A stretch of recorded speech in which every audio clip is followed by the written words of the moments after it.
मनोज जरांगे पाटील यांच्या उपोषणाचा आज 8वा दिवस आहे आणि आजही मोठ्या संख्येने आपण बघतो की महिला असतील किंवा इतर गावातले जे मराठा बांधव आहेत ते इथे जमा झालेले आहेत। सुरुवात सकाळी मनोज जरांगे पाटील यांनी पत्रकार परिषद सुद्धा घेतली आणि त्यांनी असं म्हटलेलं की जोपर्यंत सगळ्या सोयऱ्यांचा जो अध्यादेश आहे तो निघत नाही, त्याचा कायद्यात रूपांतर होत नाही, तोपर्यंत हे उपोषण सुरूच राहणार आहे। आपण इथं बघतो की महिलांची संख्या सुद्धा आता दिवसेंदिवस वाढत चाललेली आहे। आपल्यासोबत काही महिला आहेत, आपण त्यांच्याशी बोलूयात। ताई, कुठनं आलेला आहात तुम्ही आणि कधी आलेला आहात? आम्ही सकाळी आलोत आणि ढाकेफळून आलो, तालुका घनसावंगी, जिल्हा जालना। कधीपर्यंत थांबणार आहात तुम्ही? कोण कोण आले तुमच्यासोबत? आम्ही आमच्या गावातल्या भरपूर महिला आणि पुरुष असं सगळे आलो। काय वाटतं तुम्हाला? आता खरं तर वाशीपर्यंत सगळं आंदोलन गेलं होतं। आता मनोज जरांगे पाटील म्हणतात की जोपर्यंत सगळ्या सोयऱ्यांचा अध्यादेश निघत नाही, कायदा होत नाही, तोपर्यंत उपोषण करणार आहे। परवा त्यांची तब्येत सुद्धा खराब झाली होती, काय सांगाल तुम्ही? माझी सरकारला एकच विनंती आहे, तुम्ही माणसाला माणूस समजा, प्लीज तुम्ही त्या माणसाला माणूस समजा, बघा त्यांच्याकडे आणि मराठा समाजाला जे आरक्षण आणि जे सख्या सोयऱ्यांचं जे ठरवलेलं आहे ते देऊन टाकावं, अन्यथा याचा परिणाम खूप वेगळा होईल। मनोज जरांगे पाटील सकाळी म्हणाले की आम्ही 20 तारखेपर्यंत वाट बघू, नाही तर आम्ही मग जे आंदोलन होईल त्याचा सरकारला पश्चाताप होईल। हो, नक्कीच होणार आहे। आणि आता जेवढे पुरुष सहभागी आहेत या आंदोलनामध्ये त्याच्यापेक्षा जास्त महिला सहभागी होतील। काय वाटतं तुम्हाला की कशामुळे हा अध्यादेश जो आहे तो निघत नाहीये, किंवा जसं ते म्हणतात की सगळ्या सोयऱ्यांच्या बाबतचा कायदा आहे तो होत नाहीये? त्याच्याविषयी आता आपण काय बोलणार ना, पण माझी फक्त एवढीच विनंती आहे सरकारला, कारण त्यांनी हे लवकरात लवकर करावं। अखेर पाटलांना किंवा हे आमचे जे दादा आहेत त्यांना जर काही झालं तर याचा खूप वाईट परिणाम होईल, खूपच वाईट परिणाम होईल। सरकार म्हणतंय की आम्ही वेगळं आरक्षण देऊ, 20 तारखेला आता अधिवेशन सुद्धा करणार आहेत, मागासवर्ग आयोगाचा अहवाल पण आलाय, तर पण जरांगे पाटील मध्ये आम्हाला ओबीसी मधनंच आरक्षण पाहिजे। तुमचं काय म्हणणं आहे? तुम्हाला कुठलं आरक्षण पाहिजे? नाही, आम्हाला आमचं स्वतंत्र आरक्षण भेटावं अशी आमची इच्छा आहे सरकारला, आणि ते दिलंच पाहिजे लवकरात लवकर। दादांचा जो निर्णय आहे तो घ्यावा सरकारने पटकन। तुम्ही कुठनं? खूप खालावलेली आहे, आम्ही ढाके पाहूनच आलेले। तुम्ही रोज येता की आजच आलेला? नाही, आजच आलो। तुम्ही मगाशी म्हटलं की दादांची तब्येत खालावली होती, काल परवा त्यांना उठता येत नव्हतं, बोलता येत नव्हतं, काय वाटलंच हे सगळं बघून? हो, खरं आहे ना, 2 दिवस झाले त्यांची तब्येत खूप बिघडली होती ना। त्यांच्या नाकातून रक्त येत होतं। एवढं जर माणसासोबत एवढं जर होत असेल, ह्या सरकारला जर दिसत नसेल, मग सरकार आंधळी आहे का? मग तुम्ही काय त्यांचा जीव घेऊनच समजा हे करणार आहे?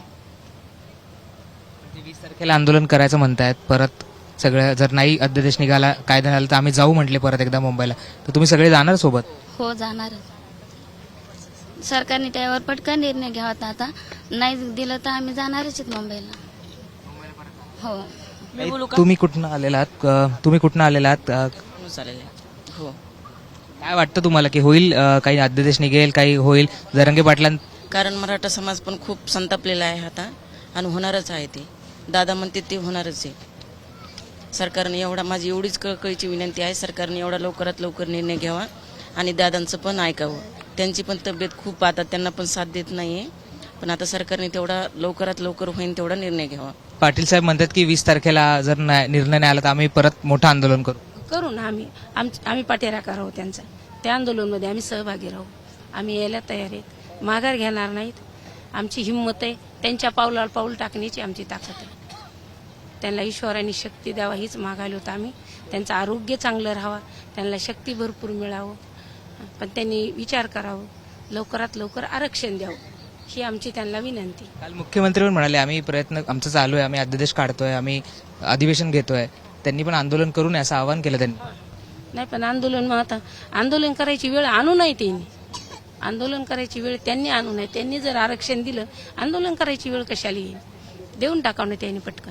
त्यांनी जर पटकन दिलं तर आंदोलन करायची गरज नाहीच, ते देण्यात म्हणून आपल्याला आंदोलन करावं लागेल।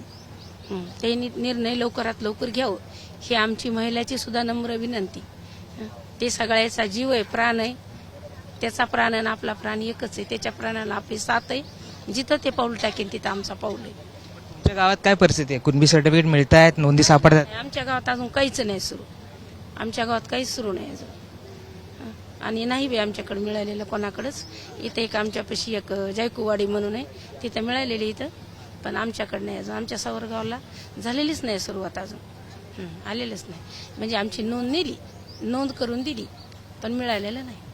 शोधतायत का नोंदी का काही शोधतायत अजून, पण शोधलेलं काय नाही की कुणबी म्हणून भेटलेलं नाही.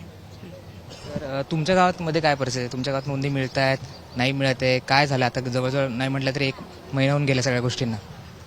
आमच्या गावात नोंदी सापडण्याचं काम चालू आहे, पण अजून कोणाची नोंद निघाली नाही. एका घराची निघाली असं ऐकण्यात आहे, पण अजून ते काय पक्क नाही. जर त्यांची निघाली तर भेटेल आम्हाला पण. पण मग आता याच्यामध्ये तुम्ही जसं म्हणलं की काही लोकांच्या नोंदी मिळत नाही, सरकारचं असं म्हणणं आहे की ज्यांच्या नोंदी सापडणार नाही त्यांना आम्ही वेगळं आरक्षण देतोय, ज्याच्यासाठी आता मागासवर्ग आयोगाचा अहवाल पण त्यांनी स्वीकारलाय आणि 20 तारखेला ते अधिवेशन पण घेतात त्यासाठी. मग तुमचं काय म्हणणं आहे? म्हणजे ते जे आरक्षण आहे ते घ्यायला हवं का कुणबी मधलं जसं जरांगे पाटील म्हणतात तेच आरक्षण हवं आहे? जसे जरांगे पाटील म्हणताय तेच आरक्षण हवंय, तेच आरक्षण पाहिजे आम्हाला. पण ज्यांच्या नोंदी सापडणार नाही त्यांना कुणबी सर्टिफिकेट पण मिळणार नाही. मग पण ज्यांच्या नोंदी सापडणार नाही त्यांना असं केस वगैरे रक्ताच्या चावून भेटणार आहेत ना, मग तशा भेटल्या तरी चालतील. तुमच्या कुटुंबामध्ये कोणाचं सापडलंय तुमच्या सगळ्या सोयऱ्यांचं? नाही, अजून नाही सापडलं. पण मग गावात शोधतायत लोक. चालू आहे शोध, गावामध्ये शोध चालू आहे. आपण बघितलं की महिलांच्या प्रतिक्रियात खरं तर की वेगवेगळ्या गावांमधनं आलेल्या आहेत आणि त्यांची इच्छा आहे की लवकरात लवकर हे उपोषण संपावं, सरकारने सुद्धा याच्याबाबतचा काहीतरी निर्णय घ्यावा आणि ज्या पद्धतीनं जरांगे पाटलांची तब्येत सुद्धा खालावतीये त्याच्यावर सुद्धा सरकारने लक्ष द्यायला. पण आपण काही अजून 1-2 महिलांशी बोलायचा प्रयत्न करू. मावशी कुठनं आला तुम्ही? बीडहून आम्ही बीड जिल्ह्यातलं चौसाळा गाव आहे आमचं. चौसाळ्यानं आलो होतो आम्ही. 20 महिला आहेत आमच्या. 20 महिला आल्या फक्त? 20 महिला आहेत. हा, शेतीची कामं आता जेवाऱ्या काढतोत ना आम्ही. आता सगळे काढणी बंद करून आता हे पाटलासाठी भेटायला आलोत ना. आता हे जसा जीवाचा कलेद आहे ना आमचा, जसं आईला लिकरू असा वाटतं ना जवळ, तसं मग आम्हाला पण असं वाटतं ना. पाटलाने नीट उठावा, बसावा, खावा. वाघ जर उठला तर शिवाला भांडण ना, नाहीतर काय करायचं मग. वाघाने बी आमच्या उठाय पाहिजे, खाया पाहिजे. ते ऐकत नाही. ते म्हणतात 20 तारखेपर्यंत जोपर्यंत ते अध्यादेश निघत नाही तोपर्यंत मी काही खाणार पिणार नाही. मग सरकारने ऐकाय पाहिजे ना. सरकारने नुसत्या काळ्या रेषेवर आम्हाला कागद दाखवायचीच नव्हती ना. मग जे गेल ते मुंबईला लोक, काय जे झालं असतं ते झालं असतं ना. पुन्हा काय जे भेटलं असतं ते भेटलं असतं ना. तिथून महागारी परत फिरवायचे नव्हते ना. जी लेकरं आमचे झालते हे करून घर दार वनवासालाच निघाल्यासारखी निघली होते ना. मग सरकारने का असं टापरलं? कशासाठी टापरलं? काय कारण होतं त्याचं? ना द्यायचंच नाही आधीच. मग आधीच त्यांनी शासना द्यायचेच नव्हते आम्हाला. सूचना करायचंच नाही पाहिजे त्या सरकारने. काय मुंबई शिरून काय जे झालं असतं ते झालं असतं. पण मग आता सरकार म्हणते आम्ही कायदा करतोय, आम्ही अधिवेशन घेतोय आता 20 तारखेला आणि 20 तारखेला अधिवेशन घेऊन 10% आरक्षण देणार आहोत. मग काय आता जी पाटील म्हणते ती सरकारने ऐकाय पाहिजे ना. असं कसं होईना? आता त्यांच्या मनावर नाही ना होणार. आता आमच्या बीड जिल्ह्यात तहसीली जळालेली, आमच्या सगळ्या 2-4 खेड्याचे कागदपत्र जळालेले आहेत. त्यात काय सापडायच मार्ग नाही तर काय करणार मग? गाव तरी काय करणार आहे? हा, त्यांनी काहीतरी इलाज मग काढून सोयऱ्यात निघत येते ना आमच्या. आता माझ्या बहिणीच्या लेकराला भेटले ते सर्टिफिकेट, मग आम्हाला भेटायला पाहिजेत ना. तुमच्या मामाच्या मुलाला भेटले, माझ्या मामाईला भेटले. मग त्याच्याहून तरी त्यांनी आम्हाला सगळ्या सोयऱ्यांना द्यायला पाहिजे ना. तुमच्या बहिणीच्या मुलांना भेटले? हा, भेटले त्यांना सर्टिफिकेट भेटले, सगळे हे कागदपत्र सगळे भेटले त्यांना.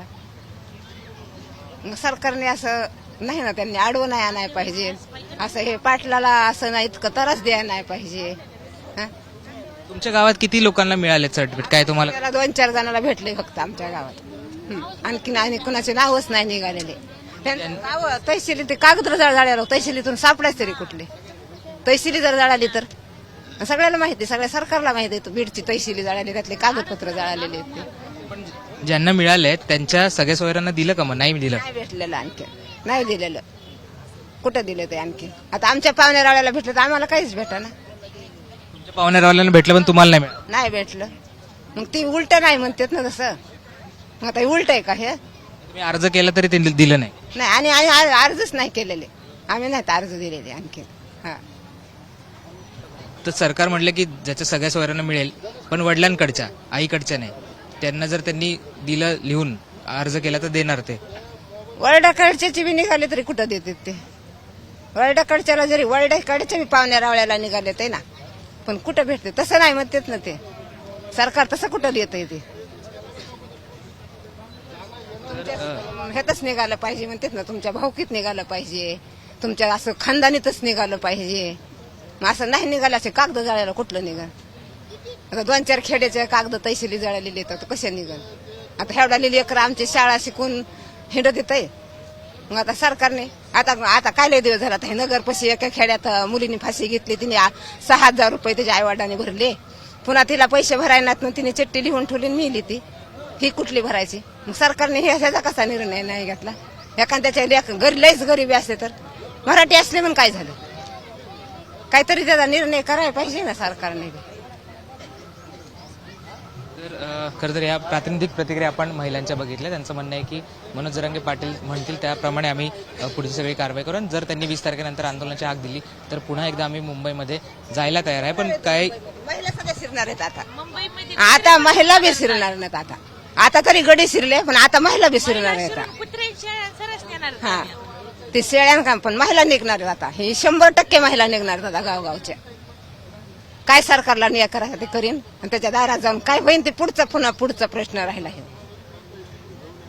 तर मुंबईमध्ये जायची तयारी आहे आणि जसं त्यांनी म्हटलं की आता आम्ही महिला मोठ्या प्रमाणात मुंबईमध्ये जाऊ, सरकारसमोर जाऊ आणि जे काय होईल ते होईल, पण आम्ही काही मागे हटणार नाही असं सुद्धा त्यांनी म्हटलेलं आहे. त्यामुळे आता बघणं महत्त्वाचं असणार आहे की सरकारचं कुठलं शिष्टमंडळ येत आहे का, काही चर्चा होते का, यातनं काही मार्ग निघतोय का पुन्हा एकदा मनोज जरांगे पाटील हे मुंबईच्या दिशेने निघतायत का त्यांच्या आंदोलनाची पुढची दिशा ठरवत आहेत. कॅमेरा पर्सन मंदार चव्हाणसह राहुल गायकवाड, अंतरवाली सराटी, मुंबई तक.